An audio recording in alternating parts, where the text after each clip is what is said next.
Hello, this is Matt Bergman, and you are listening to the Punk Rock Libertarians podcast, episode 35. I'm here tonight with Ethan Montgomery, a.k.a. Big Eth. What's up? And Alexis Schlegel. Hi. So, Alex, dude, everybody wants to know, dude, did you bring the documents tonight? I have a few documents. Fuck yeah, dude. Yeah, I brought them. It's been a while, but yeah.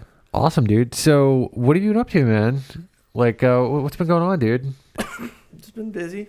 Just been busy doing things. Like, what do you mean, dude? He's been collecting documents. Yeah. Arranging them and assorting them Collating properly. them. No, but a lot of documents. You gotta collate the dude, documents. what's this I hear about your new Asian lover? She might be listening, dude. I don't know if you want to blow up her spot just yet. I don't think anybody listens, dude. Are you sure? I don't- We gotta have I don't know what. We're up to like 5 people that like. yeah, like 5 listeners, and I don't know if parents count, but no, well, my parents definitely don't listen. Thank God. That's probably a good thing. Yeah. So, dude, where'd you meet this new friend of yours? On Thrinder? Thrinder? No, Tinder. Tinder. Thrinder's for like threesomes. Really? There's a Thrinder? Yes, there's an app for that. There's a Thrinder. Really? Yeah, there's an app for that. Yeah. Man. I know. I could have used guess- that years ago. I had a girl that was really into the idea of like being with another chick. But I mean, Yeah. it would have to be the right There's chick. an app for that. Dude, is that There's why an she was app with for you? that. I don't know. I spent a lot of time thinking about it. I've I'm never sorry, really that was kind of figured it mean. out. I hope I didn't dig up some old issues. No, I'm sure I deserve it. Okay. So So, now there isn't like those random couples on regular dating sites. You can just skip all that. and anyway, so go- back onto your thing. So you guys were camping this weekend? Yeah, I went camping. Wow, dude. Out towards I was out towards Frederick, like Harper's Ferry, out that way. Cool, Yeah. dude. It was a good time. The good old AT. What was the name of the place? Maple something campground. They got like these tree houses. It's pretty rad. But Tree houses. Yeah, they're up in like the trees, but they said like it was too cold. They're like, we don't really keep them open around now. So like, It's what, like resort to it's tents. equivalent of like a lean-to, but built. In Okay, Yeah, so, like- so wait, you guys have multiple tents or one tent? Just one tent. Okay, Ooh. I was about to say, dude, a master Check it out, cocksman like man. yourself. I mean, I would expect one tent. Yeah. You're of course referring to the Cocksman as in like a rowing team, right? Yeah, sure. Yeah. just in case my parents ever listen. So yeah, camping. It's good times. How about you, man? How was your Rad. weekend? Yeah, I don't know, not much going on, man. Just hanging out. I watched Ash versus the Evil Dead on Saturday night. Oh, how is that? Yeah, I love it so far, dude. It's at first I was disappointed when I heard that there was going to be a Ash versus the Evil Dead television show because right away I'm thinking, oh, there should be another fucking movie, you know. But Sure. upon rethinking it, a movie is over in like 90 minutes and then that's it. But this television show has already been, I think, like 4 or 5 episodes in. And, I mean, it's been pretty fucking awesome. And apparently, before the first season even started, they were signed on for a second season. So What's it on? Is this like a Netflix only thing? Or it's on Stars. Stars. Yeah. Okay. So, yeah, I thought that was apparently... like a movie channel. I don't know, dude. I guess everybody's getting into. I'm Like, kind of making new their to own the content. to the cable thing, honestly. Because, dude, I didn't have like any TV access at all in my house since like 2005 or 2005. I stopped watching, and then whenever I just stopped turning on my television, and then whenever they totally went over to digital and you couldn't watch TV anymore, I never got the digital converter because I figured I don't watch it. And then recently, after moving to the new house, like I found out that I could get like television. I found that I could get cable, internet, and telephone for cheaper than I was already paying for internet and telephone. So I'm like, yeah, fuck it. Why not save a couple bucks and just get cable as well? Are you with FiOS or Comcast? Verizon, but I don't want this to sound like a FiOS. plug. Yeah, exactly. Yeah, FiOS. you had a total of 2 choices. Yeah. You succumb to the state monopoly on broadcasting and broadband. I guess I You did. sell out. You should be ashamed. I thought it was pretty cool. Like I'm gonna Also get 20 Hale Rothbards. I'm gonna get like a $350 Visa gift card for signing up. So for to get an extra service and save money, shit that I was gonna buy anyways. So Wait, so you got a landline? yeah, I still have a landline. Does that make me sound old? Yeah. Do either of you guys have a landline? No. Yeah. Okay. I don't think I've had a landline since maybe. I Ever. maybe had one as recent as like 2005.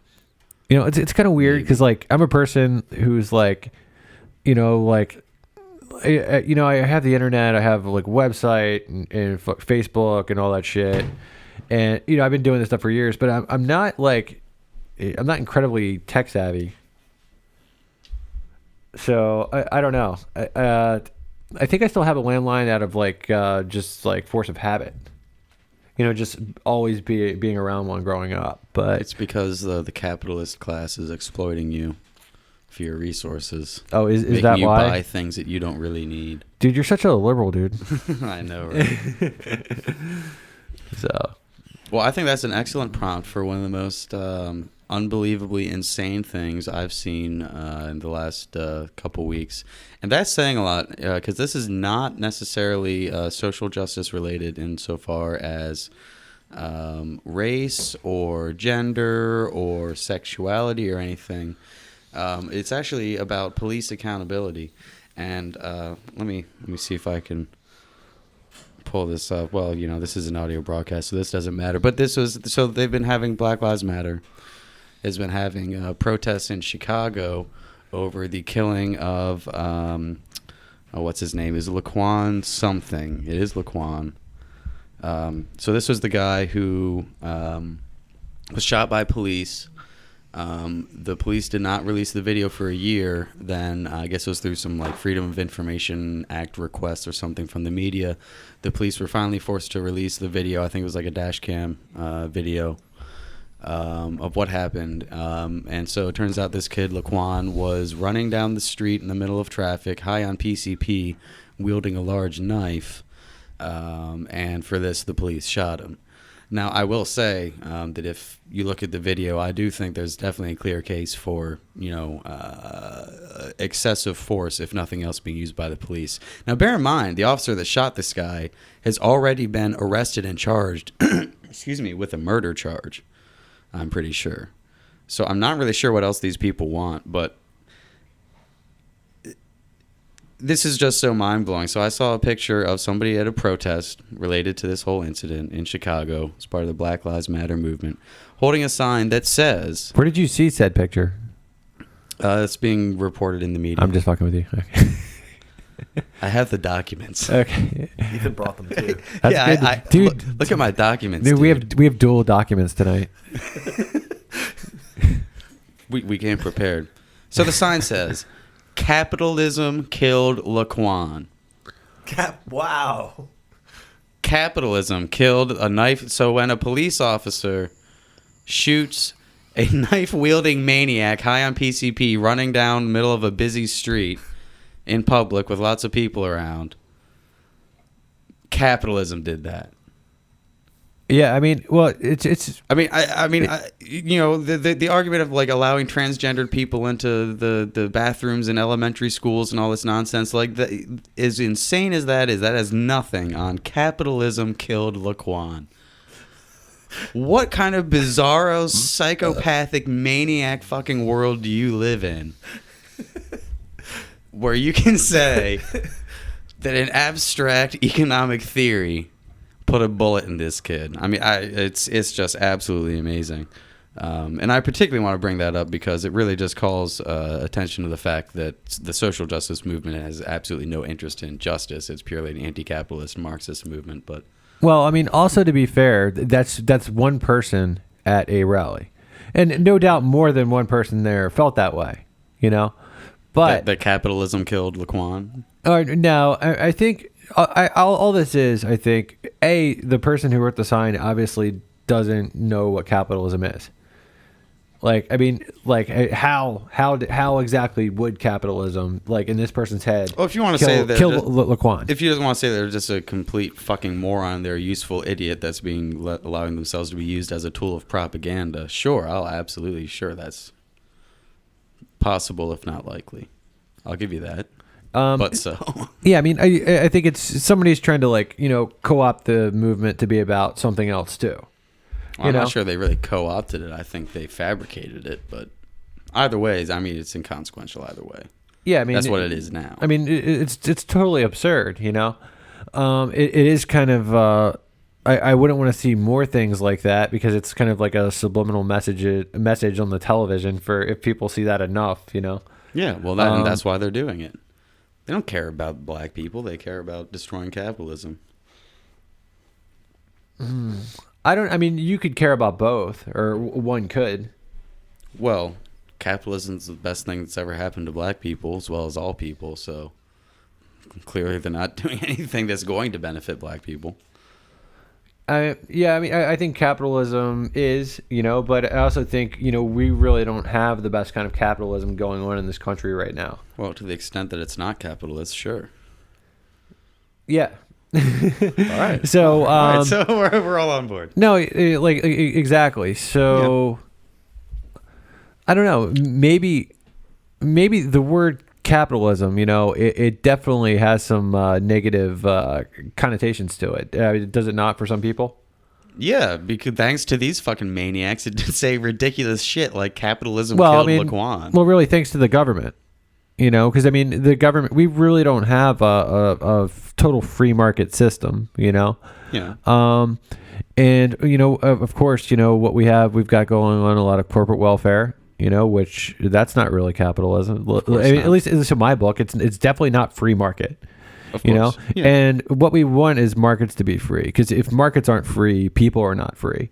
Exactly. So, I mean, that's what we want. But, when you say capitalism to a lot of people, they think America, and they might be thinking about corporate welfare. They might be thinking about, protections. They might be thinking about, just, dirty business moves, businessmen really using the government to, give them unfair advantage against competition, not honest business. And what did any of that have to do with Laquan? I mean, nothing. But I'm just saying, it's like the word is kind of it's been for poisoned. some people. Yeah, that is the tactic of the left, is to poison the language. I'm 100% on board with you there. And here's an example of it happening right before our eyes. But it's for that reason, like, would you identify as an anarcho-capitalist? Oh, absolutely. Yeah. So it's, for me, like, I don't really like to use, I'm not as fond of that term as I am as fond of the term market anarchist. Purely just for appearance's sake, or, I mean, is it a disagreement with any of the anarcho-capitalist philosophy, or is it just a disagreement with you just don't like using that word to describe Well, I mean, I think it's really, if you want to get people, behind these ideas, you can use a soiled word like capitalist, which a lot of it's semantics, because there are people that swear up and down all day that that's what we have. That's what we have is capitalism. Yeah. No, I can buy that. The same way I would never call myself a liberal, even though technically a classical liberal is at least very close to an anarchist, an anarcho-capitalist. But obviously that term has been stolen by the Marxists. And well, yeah, I mean, it's still semantics, like what is conservative? What is conservative any more than, in a lot of ways, it just means protecting the status quo. It means keeping things the same. It means no change. Okay. So, so that is like, and granted, these are words, and different people have, different definitions for the same word, which is why the left always wants to co-opt and poison and take advantage of the language. But like, it shouldn't have to be that way. Language is there for a reason, because it's an objective way of communicating with people. Well, if you can remove all that objectivity of it, well, then that renders language useless, at least for any good purpose.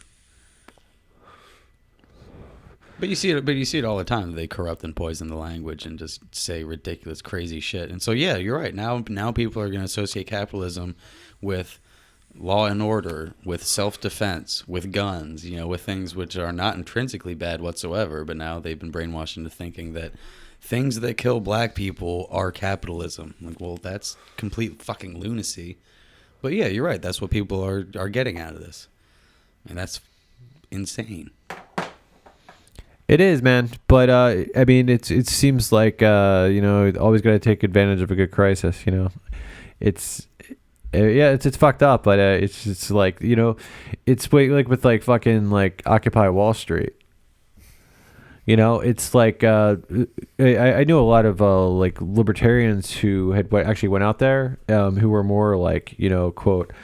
I'd say market anarchist, because they were like the people that I'm thinking of. They were actually, I mean, there were some anarcho-capitalists out there, but I'm thinking of some like market anarchists that were out there. I thought it was pretty cool, because I mean, it's like with Occupy Wall Street, if like were you like totally against it, or did you not see? Did you see any benefit in it, or?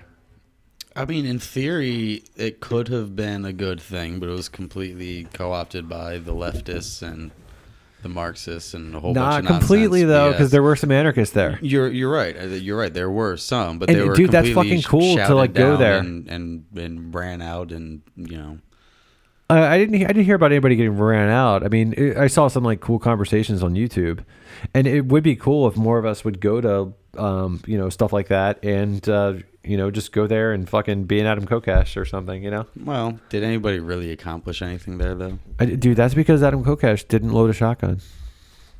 He didn't? No, not there. Oh, I mean, well, you raise a good point. So, hey, if you're telling me the solution is to start loading up shotguns, I'm not gonna oppose. Yeah, the Tea Party was hijacked by the far right, like status quo. I mean, it's just like both, because at the end of the day. Well, I don't know. I wouldn't say the far right status quo. Well, I don't know. I don't even know far right. I mean, I don't know. It's all semantics. You know? Yeah. But, I don't know.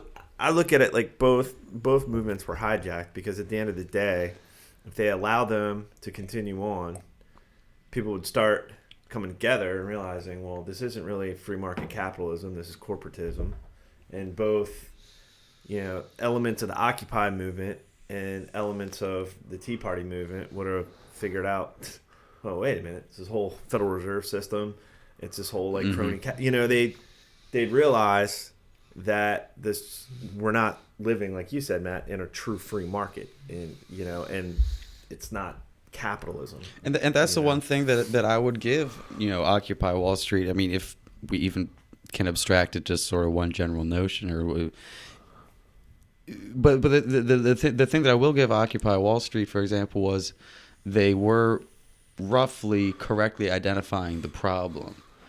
Now, the solutions that came out of it, especially once it was co-opted by all the leftists, were complete nonsense and bullshit. But at least they were onto something. They were able to look at something like the bank bailout and say, wait a second, something is completely fucked up and wrong here.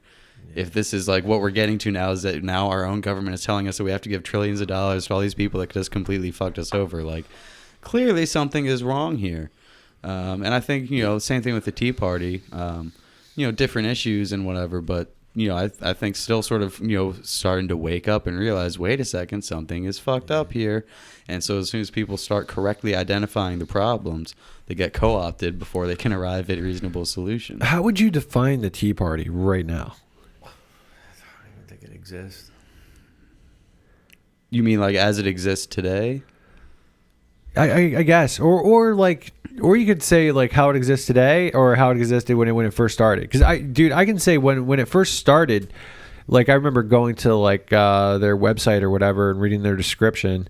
And you mean their website? I mean, there wasn't like any there was singular. There was like a Tea Party. There was like a Tea Party website, dude. Well, there's a million people. I mean, there's a million people that would maybe a Tea Party in their name. It was at any rate. Okay, so somewhere I looked it up, and I think there was like 5 or 7 points, and I think I found myself agreeing with most of them. They weren't saying anything bigoted, and You know, they were really just talking about freedom. I might have agreed with all of them. You know what I mean? Yeah, I mean, But- it was basically just relatively pure and unadulterated minarchism, which is pretty damn close to anarchism. I mean, anarchists and minarchists are very close together. Ideologically, we also believe the government should be as small as possible. Well, then again, that like goes back to like how both movements came about.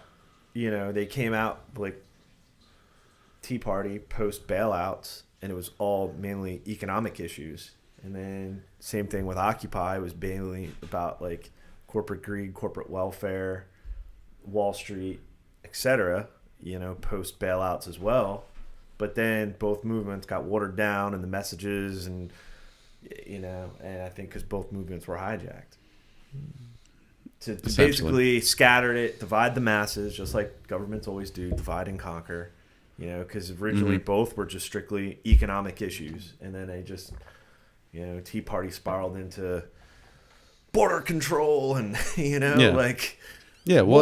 and the neocons, and it just there were so many freaking issues. It's like, wait, we were talking about bailouts, now all of a sudden we're talking about everything under the sun, and it gets watered down. Same thing with the Occupy. Yeah. Well, and so I think the pattern we keep seeing over and over, and same thing with Black Lives Matter, is that you take an issue that people can get unified behind, whether it's corporate greed or corrupt government or police accountability. There's plenty of relatively conservative-minded people, and there's certainly plenty of badge sniffers or cop suckers or whatever you want to call them, among right-wingers for sure. Yeah. But there's also plenty of them that are politically, economically as conservative as anybody else that would say like, look, I have no problem with the police, but there is a problem and there does need to be accountability, blah blah blah. So it's a unifying message. Like, who could possibly have a problem with police accountability? And then it gets co-opted and turned into a message that is deeply divisive. So now they come in and they say like, oh, no, this has nothing to do with the state. This has nothing to do with the police. This has to do with white people and racism and all this ridiculous nonsense that pretty much by definition has to be divisive, these divisive issues where none previously existed. You ever think about like what's really weird about the Tea Party is like if you think about like most political movements like since like ever that I can think of at least, they usually seem to be about like the youth. You know what I mean? Like the youth are getting restless. If you think about like the 60s, the leftist ones for sure. I'm saying like the thing that got me about the Tea Party is it was just like older, overweight people. No, but I mean, it was just like older people. There were definitely younger people too. To me, it seemed like a bunch of older people, and it was like, and that's kind of what impressed me about it, because it was older people getting up off their ass and actually doing something. Yeah, once Fox News hijacked it. Well, yeah. I mean, I remember the second I lost faith in it, it was like Sarah Palin was introducing. Sarah Palin was like, like talking like she was part of the Tea Party. I was like, fuck that. It's basically, I think that was like the second where I was like, I've lost hope for that, But I think you're right though, that in the beginning, before it was turned into this conservative neocon ridiculousness, it was a relatively classical libertarian minarchist sort of idea that was very unifying, where you would have people that were college age all the way up to retirement age, coming out to these rallies and whatever and getting involved. And it was all because there was this very unifying message of these fuckers are inept and or corrupt and need to get the fuck out of our lives. That's a very unifying message. And then all of a sudden it became all about, we need to preserve our Christian values. It's like, whoa. Fucking religion has nothing to do with this. Why the fuck do you keep injecting all this ridiculous, divisive nonsense? And of course, as soon as it became this ridiculous Christian evangelical nonsense, then, all the youth, the college age kids and whatever that were previously totally on board with like, hey, let's, bring a new face to conservatism or whatever it is, finally jumped ship and were like, fuck this noise. As well they should have. But then you had the neocon element, like secure the borders and, more police. It's like, wait, limited government. This is what it started out as. And you want, you're calling for more big government. And so, it's just, it got fractured. Same with Occupy. They had, you had all these different elements that had to jump in front of the parade and take people in different directions and splinter the groups, because Mm-hmm. governments do divide and conquer. Just keep everybody, and they have to squash any movements before status quo is threatened. And I think both movements, they couldn't allow it, because if it would transpire organically, at the end of the day, the vast majority of people that originally got involved in the Tea Party and the origins of the Occupy movement would have started coming together and realizing, like, whoa, wait a minute, it's strictly economic, and they would actually start to understand economics, but can't allow that to happen. Yeah, and for all the sharp disagreements there would be in a lot of areas between, say, those two camps, there's also a lot of common ground that they would have. Exactly. Yeah. And so that would be very times threatening. I went down to Occupy down in Baltimore, and just to kind of just talking to people, just kind of picking their brains what they're all about, and you could have, like, as a libertarian, you could have some very intelligent conversations with most of the people down there, or just maybe have disagreements, minor disagreements. But that's what I was trying to work over to. It's like with the Occupy and even the Tea Party, or like any of these movements, really. I mean, you can it gives us a great time to talk, and to, like you said, have those intelligent conversations that you might not get to have other places. Yeah, well, I remember Peter Schiff did a special segment thing where he went down to Occupy, the one in New York or whatever. And, there are definitely people that were, disagreed with him very sharply, this and that. But what I remember coming away from it with was that people, by and large, were at the very least respectful to one another, willing to let each other talk, willing to actually listen to one another, and actually have a legitimate discussion and conversation about these things. Which, if you look at, for example, Black Lives Matter, and you have Adam Kokesh going in and trying to have a conversation with these people, and he's somebody that nominally, is in support of them. Whoa, he ends up getting assaulted or something. What you mean, these people? These people. Dude, what? These people. What? Yeah. No, I mean those people. Well, ultimately, but no, I'm saying, but my point being that they've fallen victim to the divisive natures of, whatever it is, whether it's people deliberately doing it or the natural social forces going on here, but it's become one of those poisoned, divisive movements, as opposed to something that potentially could bring, people together. Well, I mean, it's Black Lives Matter, the movement. I mean, Black Lives Matter really doesn't exist. It's a lot of people, that claim to be a part of a movement, So it's basically like if one person fucks up and does something fucked up to Adam Kokesh, it doesn't necessarily make the whole movement wrong. It's just like if one Muslim, commits like a heinous act, it doesn't make the whole, religion, horrible, No, but I think you can make an argument that the movement as a whole, to the extent that you can generalize these things, is just by its nature very divisive. I mean, I think there's I think that it's very deliberate that they only focus on police shootings that are extremely contentious. Like this guy who's a fucking knife-wielding maniac, high on PCP running down the street. Or Mike Brown, who, as far as we can tell, all the evidence is pointing to the fact that, yes, he did get in a fight with this guy and grab the cop's gun. I'm not trying to say it's right or wrong, but you can't be fucking surprised that a cop shoots a guy when he tries to steal his gun or whatever. Meanwhile, there are so many countless more clear-cut cases that immediately get played down. How much are they talking about the guy that was shot in the back when he ran, after he ran from the cop, from getting pulled over for child Walter support Scott. or whatever? Yeah. How much are they talking about, I think it was Baby Boo or something, the kid that had a flashbang tossed into his fucking crib during a raid. There was another instance where it was like a 7-year-old girl asleep in her bed that ended up getting shot in the head during a raid. I mean, there's so many countless, extremely, extremely clear-cut examples of this is totally fucked up. This is a problem with the police, whether we're talking about individual officers or just the practices they have in place. Like, clearly there is something wrong here. We're fucking shooting 7-year-olds in the head in their bed over what? And yet, Black Lives Matter only focuses on these completely ridiculous cases that are very gray at best.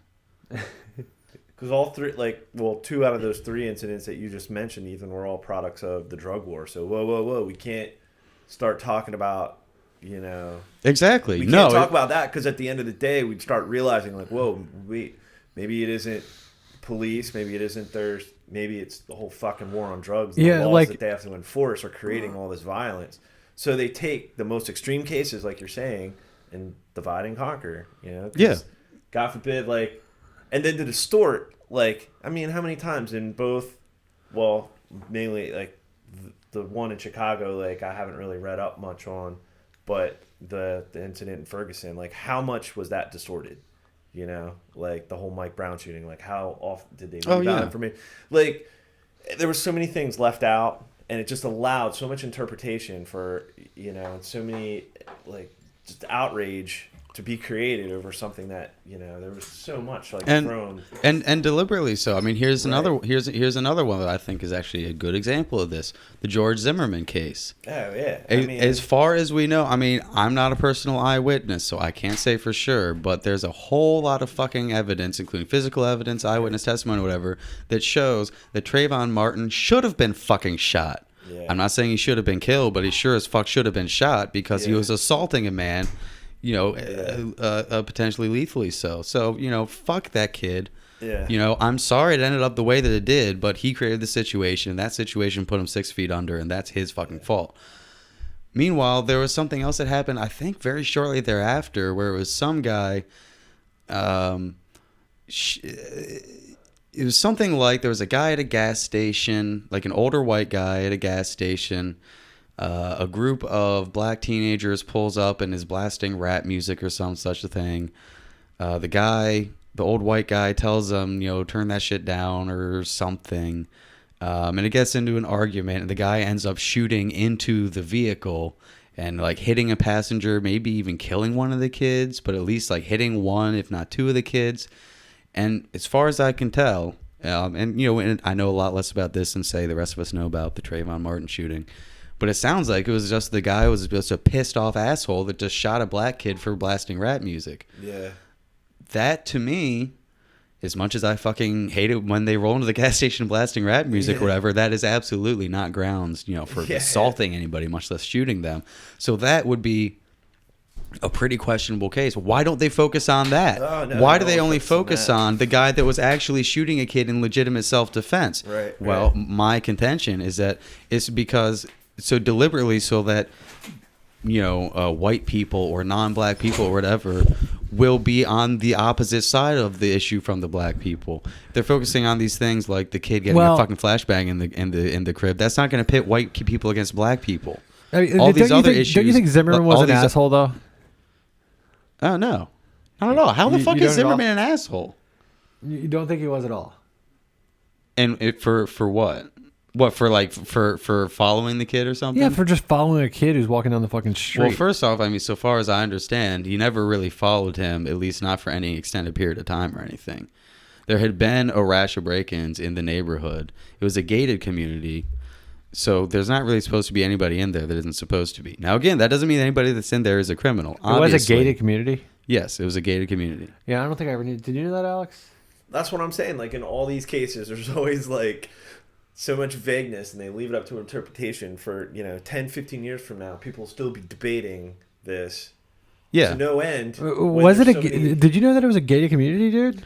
Yeah, it was a gated community. Dude, I gotta know, dude. Is this in the documents, dude? I don't know. I've got the documents. I'll drop some documents on you. Yeah. The point being that if you actually know about the facts of the case, you'd realize that, like, actually George Zimmerman really did nothing wrong whatsoever. He wasn't even being an asshole about it. The 911 operator told him you don't have to follow him, and he didn't. People say they're like, oh, he fucking chased this boy down and blah blah blah, all this shit. No, he was just being neighborhood watchman, doing his job. It was a gated community where he saw some kid that he's never seen before walking around late at night. So there's no reason he's supposed to be there unless he lives there. And he called in to report it because there had been a whole rash of like break-ins or burglaries or something in the neighborhood recently. This kid is walking slowly in the rain with his hood up. again, none of this means that he's a criminal, but it definitely looked pretty suspicious. So he called the cops and said, hey, this kid looks fucking sketchy as fuck. I've never seen him before. I'm the neighborhood watch, so I'm pretty familiar with everybody that lives in this neighborhood. He doesn't live here, which in fact he didn't. He was just staying with an uncle. I gotta say, if it was a gated community, that kind and then of Trayvon Martin fucking assaulted him. If it was a gated community, that kind of changes my opinion on it a little bit. They were very careful to make sure nobody talked about that. And at the same time with Zimmerman, I've always kind of thought that the guy was an asshole. But he was within his rights because, this guy jumps him and because none of what Zimmerman did was illegal. Like I will say this, he's playing neighborhood watch, there was some break-ins in the community and it's not illegal to walk down the same street as somebody else. You know? And I mean, that's not illegal. The first person to break the law, whether it's government's law or whether it's the law of the non-aggression principle, is Trayvon Martin, when he attacks George Zimmerman, and he was on top of the guy, just wasn't he banging his head into the concrete? Yeah. I mean, it's basically like, he was going to town on this dude. And if you got a guy going to town on you like that and, you've got a gun, I mean, you might think about using it to defend yourself. Somebody could bust your skull open on the fucking concrete. Not to mention, I mean, there is some liability in that if you have a gun on you, you damn well need to make sure you retain control of that gun. Yeah, you have to get that gun. If you get knocked out by some guy and now there's a gun sitting on your waist and you've been knocked unconscious, like it becomes a very lethal scenario very quickly. Yeah. The simple fact is Trayvon threw the first punch. Zimmerman never directly confronted him in any way. Trayvon threw the first punch and is clearly not self-defense because he continued to attack. Trayvon never made any attempt to get away. Word. The point of this being that's what's being pushed in the media. That's what the narrative is being pushed because that's the most divisive narrative possible. Yeah, no, totally. I agree with that. It's I still think it's a good thing because it gives us a chance to have this conversation right here, right now. Because it's basically like. I think the tragedy about Black Lives Matter is that it is divisive. It's going to alienate some people. It's a lot of people because that's what it's designed to do. Yeah, no, and when I first heard it, I felt alienated. I felt that they were trying to take it from a police state thing and change it to a racial thing. That's exactly. And it's kind of like the whole 1984 telling people how to think, and then you've got comedians that are afraid to tell jokes. And I mean, you've just got this overwhelming sense of PC smog that is horrible for a free society. And while I think racism's dumb, racism's fucked up, blah blah blah. While I think that, I also think violence is much worse. And I think whether you have freedom of speech not to talk about the weather, but you have freedom of speech to say controversial things. And I feel like the speech is gone after more than the violence. Yeah. Or the ideas, yeah. No, you're absolutely right. So yeah, it is like a certain form of tyranny, but at the same time, we as libertarians should be able to use this topic to discuss the violence, to bring up the drug war. To bring up the police state, to bring up Kelly Thomas, you can bring up a ton of examples, how, we've got a police state going on. We've got, violence going on against everybody. You've got black cops committing these acts too. Mm-hmm. Fucking people, man. Yeah. What else do we have on the board of a recent? We went off on a little tangent there. A little tangential. But that's okay. Off the document here. Here's some relatively local news to us. We're here in Maryland, and this kind of blew my mind. But I think I saw this on Facebook from somebody not even in Maryland talking about something that happened here in Harford County that honestly just confuses me. So they set up local police set up what they were calling heroin checkpoints. And I saw pictures of it, and they had, traffic cones up and everything, sort of like it was, like a DUI checkpoint or whatever, looking like it was funneling traffic down. They had the big construction sign that said, slow down, heroin checkpoint ahead and whatnot. But then you read the article, and my understanding of what they're describing is they're saying that they didn't slow anybody down, they didn't stop anybody. All they basically did was just stand there and observe traffic, and if anybody broke a traffic law, any sort of violation, maybe a seatbelt violation or who knows, then they would pull them over, and if that led to anything else, then so be it. So I'm just confused, and maybe you guys have more information or insight into what the hell is going on here. In what way, shape, or form is this a heroin checkpoint? Was this even a checkpoint at all? Because they're saying they didn't even slow down traffic, much less stop anybody. So I mean, what's really going on here? I mean, this all happened like what? Maybe, certainly less than an hour from where we are here right now. Maybe like a half hour away. So Yeah, it was up practically in our neighborhood. It was in and around Bel Air, so those that are listening, it's just like 40 minutes north of Baltimore, but it's pretty rural, and heroin is an issue in some of these counties. So I think maybe it was just a way, because it wasn't like in the article when I'm trying to find it. I lost the documents, man. Oh no! I had the article up, and then I don't know.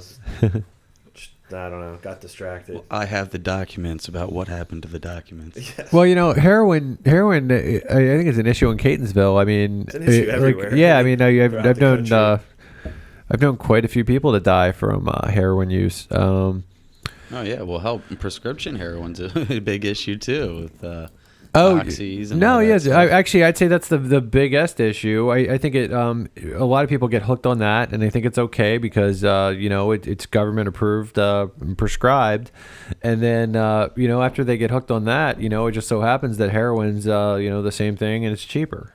Yeah.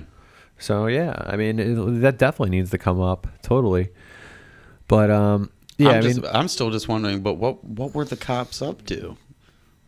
I don't know. I mean, isn't it basically like, Hogan, our governor, since he's been elected, he's, not been, hasn't he thrown some like drug warrior comments out about heroin?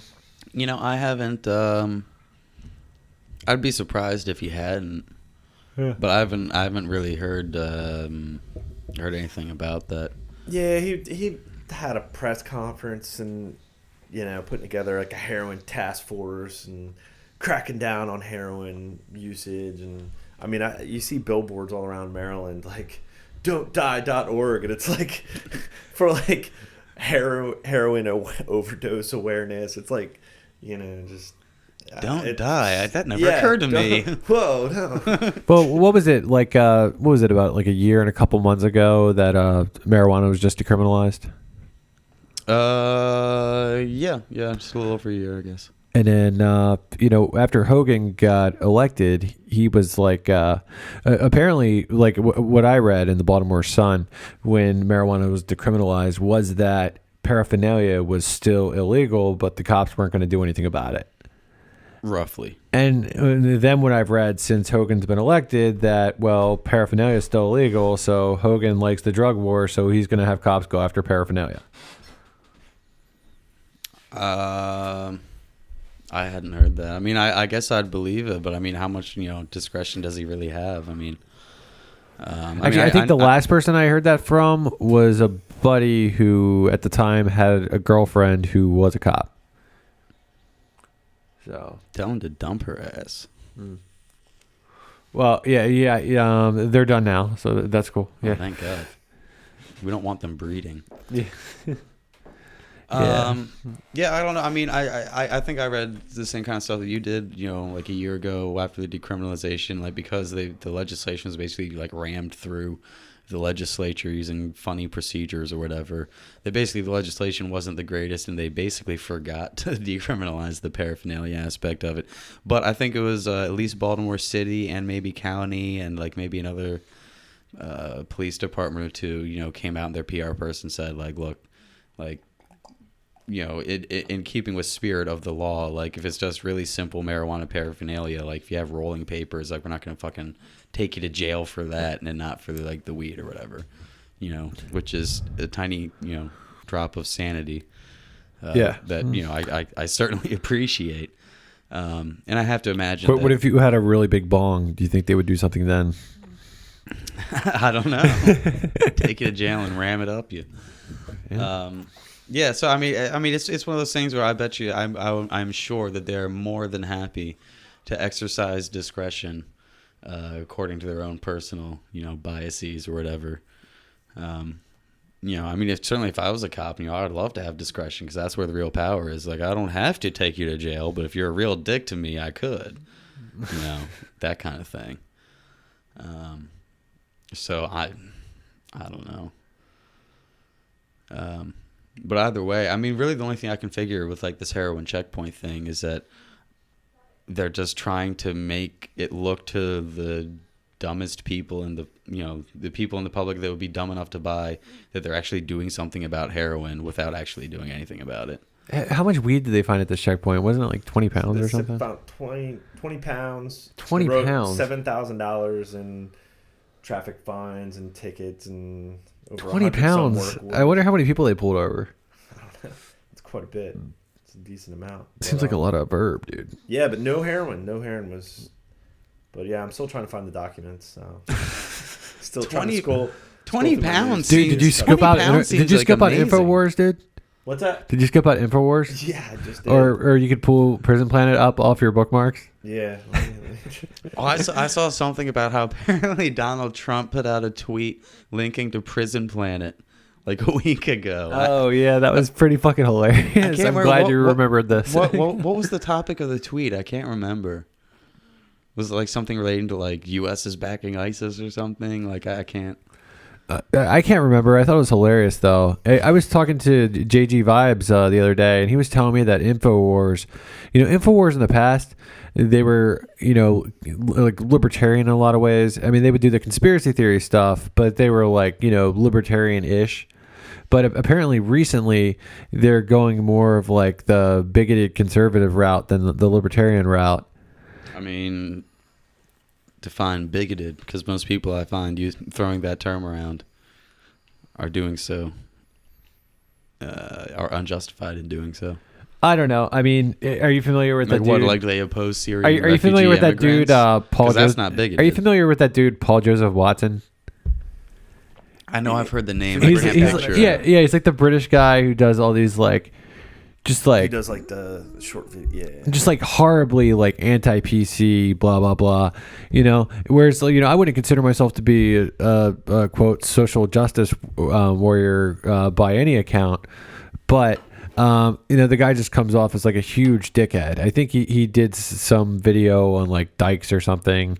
It was just like, yeah, it was fucking hilarious. But it's like, I thought it was hilarious. It was the kind of video like I'd send you in a message, but I wouldn't post it on Facebook because I think it's hilarious, but I wouldn't want anybody to think that I'm like seriously into this dude. So he's writing about that. I mean, I don't know. I guess I'd be curious here because you say that Cantwell's a dickhead, and I think he's phenomenal. So I just question. Well, dude, he's on InfoWars, dude, with your buddy AJ. So you can check it out, bro. Oh, I've never really been into Alex Jones. But I mean, at any rate, InfoWars, they were like, libertarian leaning with, they had a lot of conspiracy stuff. Supportive of Ron Paul and all that stuff. Yeah, for sure. Oh yeah. But apparently, more like the constitutional minarchist sort of thing. But I've heard nowadays they're actually like Trump supporting. I don't know. I mean, I heard that last week before I heard about the Trump Prison Planet tweet. Dude, well, maybe I should come out of the closet. Maybe I should come out of the closet and say I secretly kind of hope that Trump wins. Dude, what if he just closes it and he's like, I'm done with the documents. That's all I needed to hear. Dude, what if AJ has some sort of like documents under the table deal with Trump, dude? Maybe he does. I don't see. My secret fantasy is that Trump. This is funny because this is being thrown around like the libertarian brutalism stuff, but basically the idea that Trump has the potential to be like a right-wing fascist dictator, sort of like Pinochet in Chile. And I would take a Pinochet for sure, compared to any of our other options. You would take a Pinochet? Yeah, he was. I mean, he was like a military dictator, but like he was totally right wing and like liberalized the economy, and it was great. No, well, it wasn't great when he created that coup along with the United States government, and I think That wasn't I think great. like fucking was it like 3,000 people, or it might have been 30,000 people were killed over. It might have been I don't over, think it was over a couple of years. 30,000. It was a lot of people, man. Look it up. The first 9/11, dude. I think it was a matter of like hundreds or something, but they were all fucking commies, so. So basically, you're. I'm just saying it's the lesser. becomes I'm just saying president it's the lesser of two evils. Is what I'm saying. No, but I mean, dude. But I mean, just like killing people is just fucked up. Well, the policies of these other maniacs are going to get fucking people killed, so it's just a question of mitigating the body count. Well, in the very least, I can say that I'm just horribly disappointed that America had any part in that. Oh, I'm with you there. I'm not saying it's perfect. I mean, all of it's fucking terrible. I'm just saying this is less terrible than the other options. If anything, I think it should be a condemnation of how fucking terrible Bernie Sanders and Hillary Clinton and every other fucking clown out there is. That somebody like Pinochet is a very appealing alternative to the other fucking Marxist nonsense that we have going on. One thing about, I'm not a big fan of democracies in general, but Sure. At that time in Chile, it was a democracy, and Allende was democratically elected. Okay. And I mean, he was overthrown with. So democratic gang rape is better than dictatorial abstinence. I mean, I don't know. I mean, it's kind of. I mean, it's just a lot of people died, man. A lot of people died, man. Nowhere near compared to the Marxist regimes. I didn't hear. Think of how many people have died in, let's say, like just Cuba alone from their fucked up, shitty, terrible healthcare. Well, I mean, I'm not defending and Cuba. And you think Bernie Sanders is any better than Fidel Castro? I'm not defending Cuba. You think Fidel Castro didn't have a Che Guevara? You don't think there's other people? You don't think there's people in like the Black Lives Matter movement who assaulted people and ended up getting shot for it? Well, yeah, I mean, you're gonna have assholes in every movement, dude. Yeah. Well, okay, yeah, that's my point. Yeah. My point is that if all these assholes are so intent on doing us violence, fuck it. We'll get our own Pinochet and say fuck you too. I mean, I'm largely being facetious. Not entirely, but mostly. But I'm just making the point that this is where we've come to. This is where we've come to as a society. That we have to look at somebody like Pinochet and say, you know what? It's fucking terrible, but it wasn't all bad. And if nothing else, just watching Trump fuck with the media is just so hilarious. That in and of itself is worth a lot, in my opinion. No, I mean, I would agree. Trump is amusing to watch. Don't get me wrong. I don't trust him worth a goddamn thing. I would think Trump would be an absolute fucking disaster. Trump would definitely be the most amusing one way president. or the other. If you guys watch South Park, any of the new episodes? I haven't, but everybody keeps. They did on Trump. Oh, it was great. Well, apparently this whole season has been like absolute genius. Yeah, it's just like political correctness out the window. I think this might be. Well, I wouldn't say their last season, but if it is, they were just going out like, fuck it. We're going to offend everybody, anybody. We're not holding back. But, yeah, they just did a whole episode of Trump, and it was amazing just how they pulled it off. But I don't want to spoil it for anybody who hasn't watched it. But I love their Yelp episode. Did you see that? Yeah, that was awesome. They got sued by Yelp. Really? Yeah, like they're facing like a $10 million lawsuit. No, dude, I think that was like a San Francisco Gate article. I don't know. Yelp's apparently suing them too, or I don't know. Really? Because I saw an article, but it was fake. But I wonder if Yelp is actually suing them. I need to watch. That these would be episodes. like Onion prophecy, comes to pass. Well, I feel like that wouldn't be the first time either. No, I mean, dude, I fucking hate Yelp, man. It's fucking horrible. Yeah. But there ought to be a law.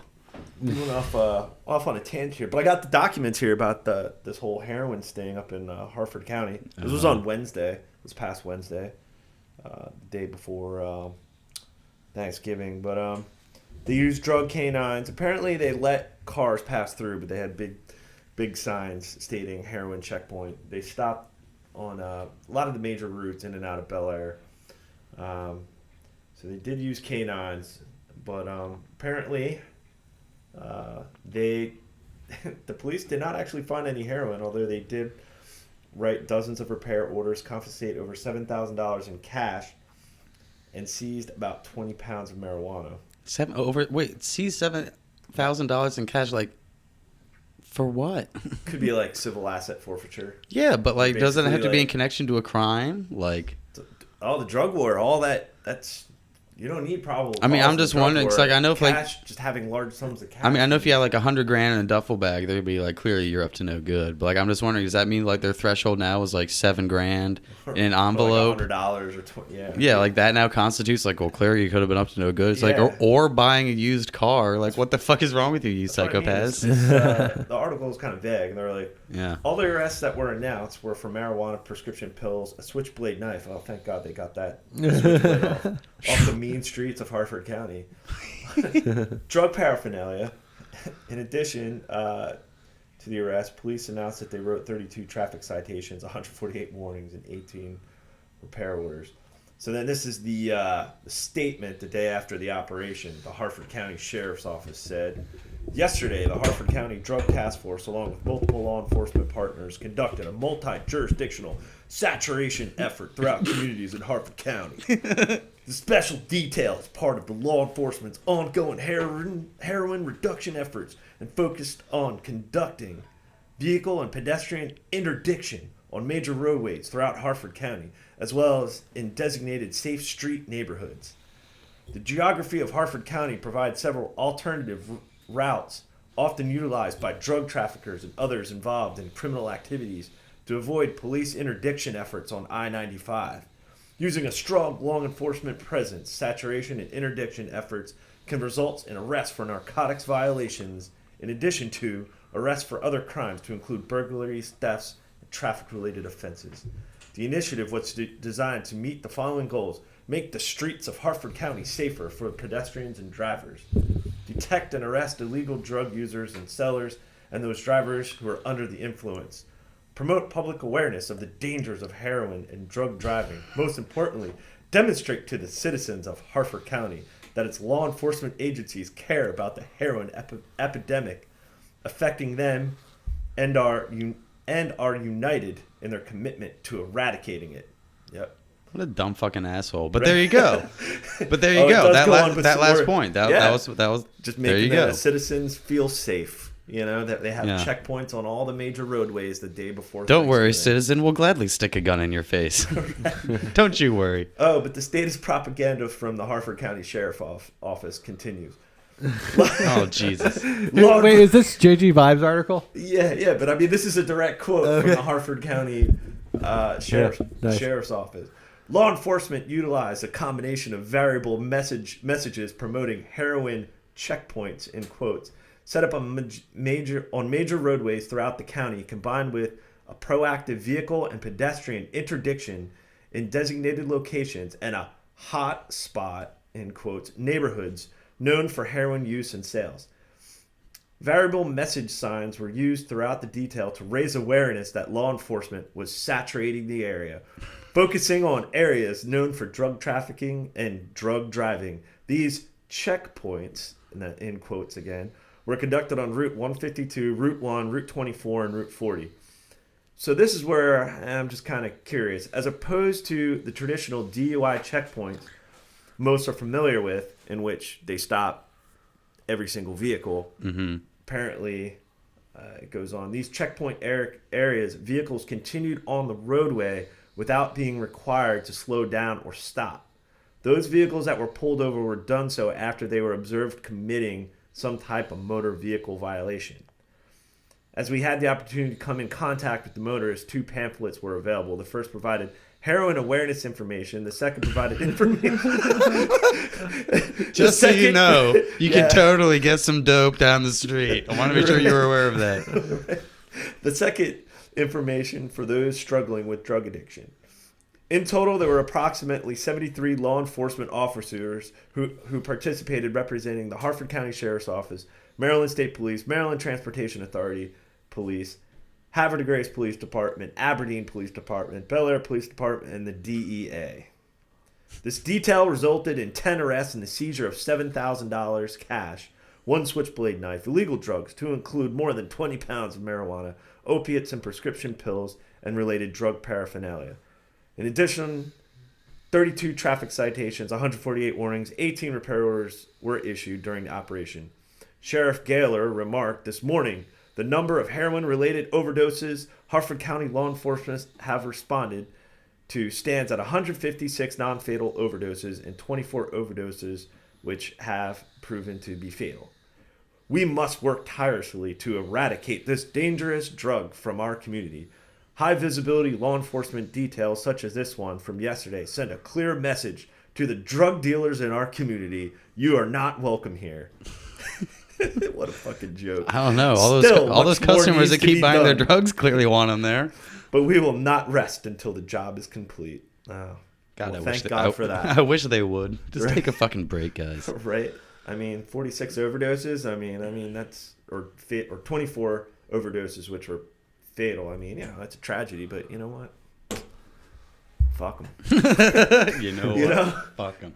You know, well, it's like if you're that stupid, you know, or if you're just, you know, I mean, drug addiction's terrible, but you know, it's like, really, like, so let's violate individual rights, individual liberties to prevent, you know, at all costs. If it's worth one life, you know, it's just fucking ridiculous. Well, not to mention that the threat of throwing people in jail doesn't exactly make people forthcoming with trying to get help with their problems. But you know, just saying. Yeah, I do like he has an impressive vocabulary though. He really likes the words saturate and interdict. I feel like he sounds like a 9-year-old that like just learned what those words meant, and so like now he just uses it at every opportunity. Word. What a fucking jackass. Yeah, but so this is past Wednesday, so. Well, I find it interesting because you asked about or had brought up like that, like you know, Hogan talking about this. You rattled off all those agencies. Now, the only one I heard that sounded like it was under the purview of the governor would maybe be like Maryland Transportation Authority.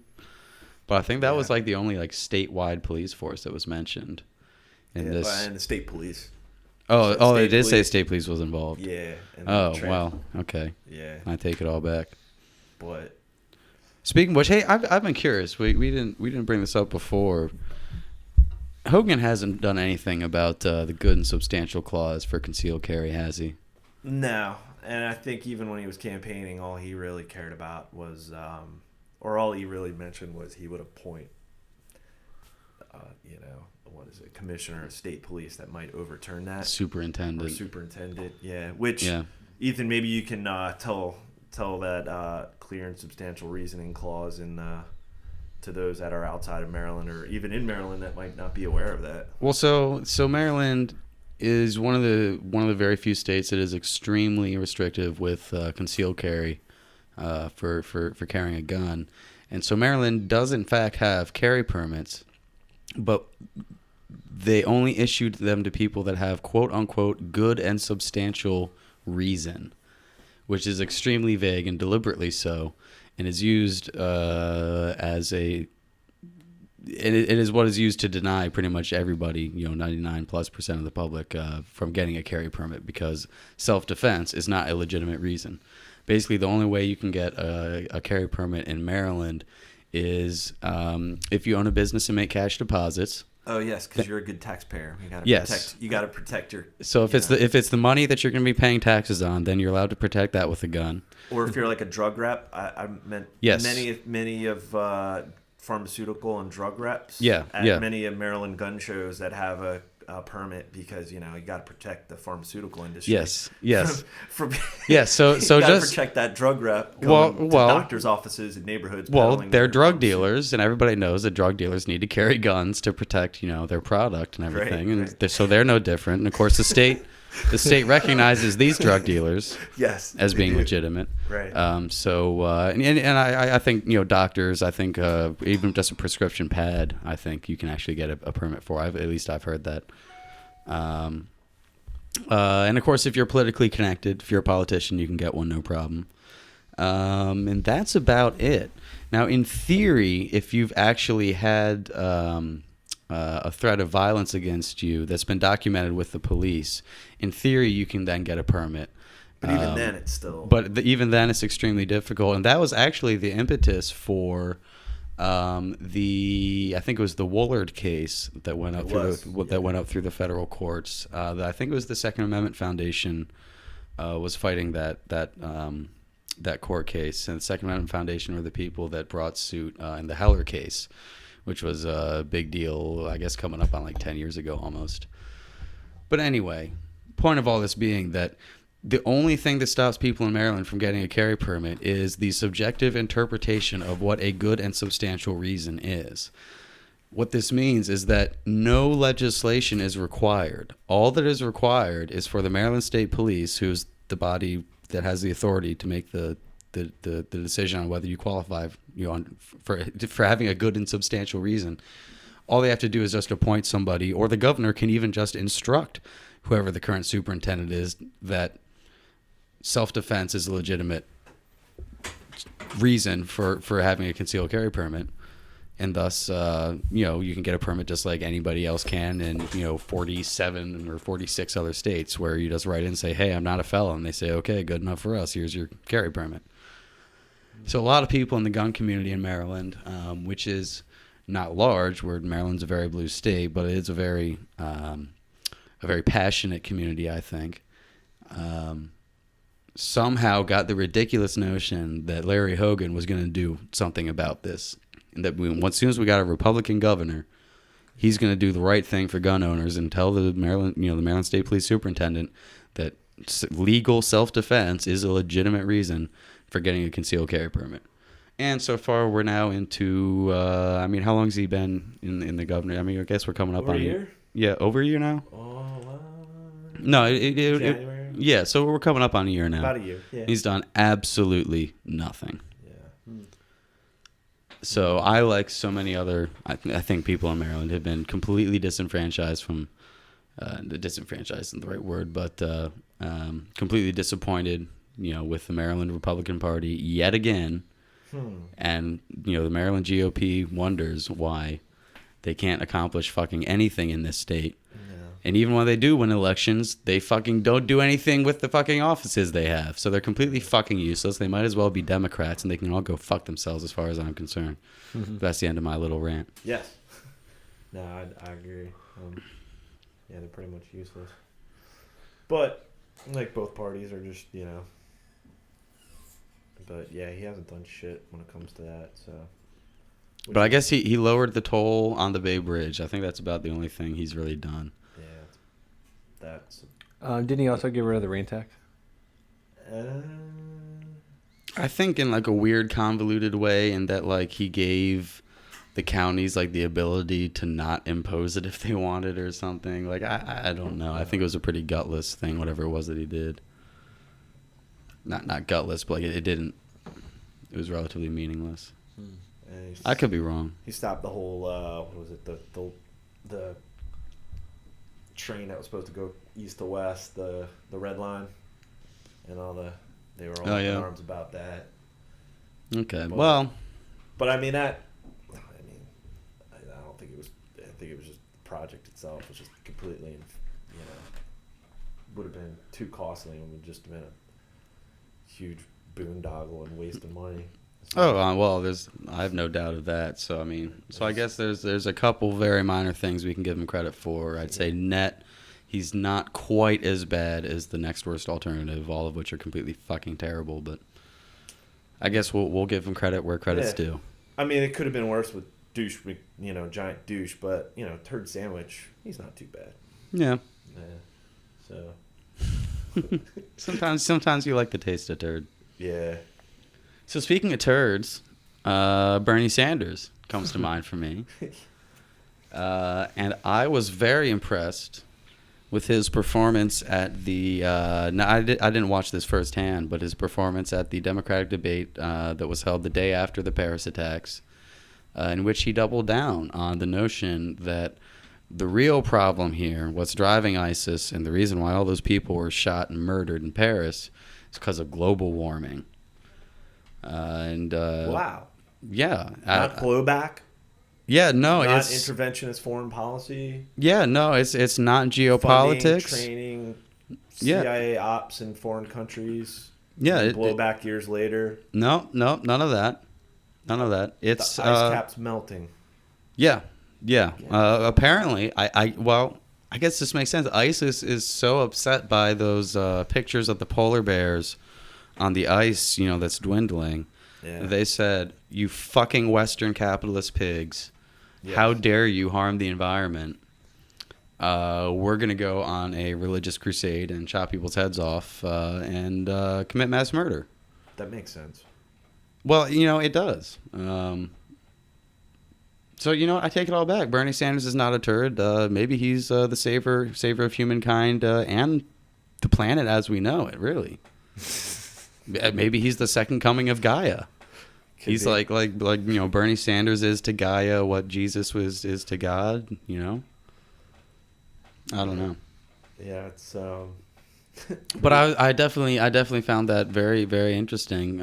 This is coming from a guy who, as far as I understand it, his issue with foreign policy, everybody portrays him as an anti-war guy. Well, the only thing I've really heard him say about ISIS, now this is from something like a speech he gave on a campaign. Oh, he's a total campaign speech. His problem with intervening in Syria is that he wants everybody else to do it too. His problem isn't with the U.S. going and fighting ISIS or bombing, the Middle East. His problem is that he thinks everybody else, in NATO and the UN, they should be bombing them too, and it's not fair that we're the only ones bombing them. He wants to spread it around, spread the wealth around. Well, exactly. Spread the bombs around. We shouldn't be imposing our Western privilege to bomb the fuck out of innocent brown people. No. We're oppressing the rest of the world. We are. And their potential military industrial exactly. complexes. Think of that. Think of how many Northrop Grummons and Raytheons, that we could have in. Throughout the world. Yeah, just propping up. Yeah, exactly. I think, spread it around. it would be a phenomenal jobs program. Yeah. Obviously. I mean, he's got a point. Maybe we have a monopoly on the military-industrial complex. Well, and also, more globalization. I'd guess, this could probably result in millions of people dead. And that would be phenomenal for the environment. Would be. That would definitely reduce the carbon footprint. We'd be reducing the carbon footprint. Thus reducing global warming, thus reducing terrorism. Done. Makes perfect sense. I take it all back. Fuck Trump. I'm Sanders all the way. Yeah. I love this meme I just stumbled across today. It's got a picture of old Bernie. And he's like, "My first day as president, I will instruct the agricultural department to plant the magic trees that all the free shit will grow on." It's a solid policy. I expect him. The money in fact, trees. well, he mentioned that right after the global warming caused ISIS thing. I'm sure. Yeah. Did I mention my favorite meme from this past weekend yet? I don't think I have. So this is great because it's relevant to Thanksgiving, and so it's the meme with the guy who's sweating, trying to make the choice of whether to press one or two buttons. There's like a million memes made with this. Well, so this is one where they've put the HuffPost little logo, like a little green box over the guy's face. So the Huffington Post is deciding between two buttons that say, the first says, "The Syrian refugees are just like the Pilgrims." And the second button says, "The Pilgrims were genocidal religious extremists." Which is it? Pick one. And on that note, I think we're about done for this week. Until next time, live free. We can make a break the power, break the power.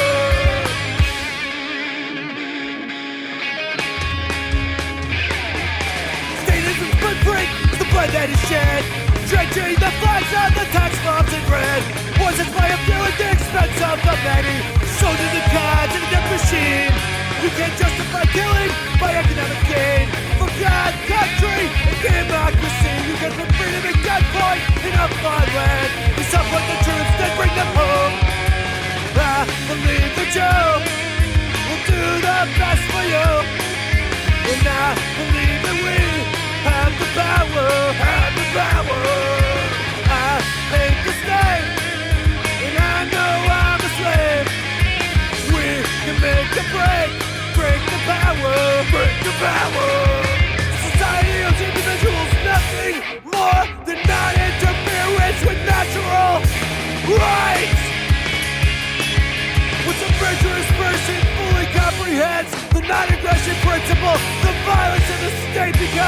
obsolete.